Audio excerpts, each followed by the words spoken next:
The walls of the monastery.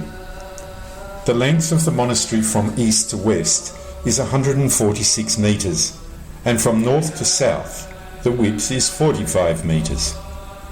The walls of the monastery date to the 9th century, during the time of Pope Shenouda I, who was Pope from 859 to 880. The northern wall on the east end is adjacent to the church of St. John the Short, followed by a group of monks' cells, the cave church of St. Mary, another group of cells, and finally an ancient door in front of which is a gap in the upper wall. This gap is below a small kitchen, which has two small peepholes, one looking into the monastery and one looking through the outer wall.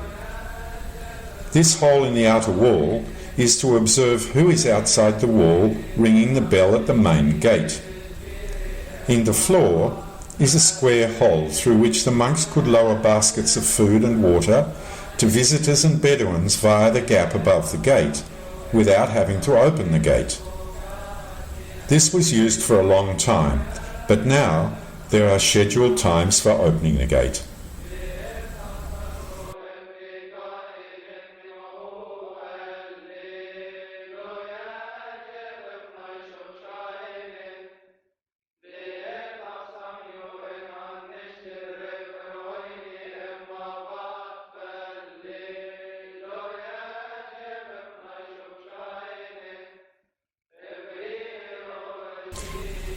Against the southern wall there is the Syrian church of St. Mary, which had small open windows looking through the southern side of the church and looking out through the wall.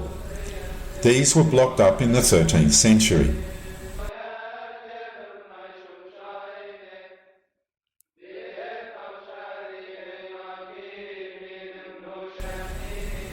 The western wall is adjacent to the monastery cemetery. In the south side of the eastern wall there is a door reached by steps leading down to the monks' cells and outside to the new farm.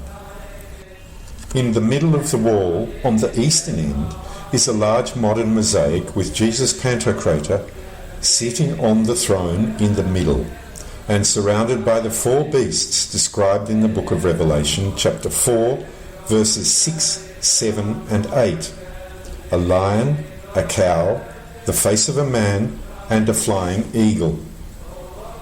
At sunset every day, the monks chant psalms in front of this mosaic. Next to this, at the northern end of the wall, is the church of St. John Carmer,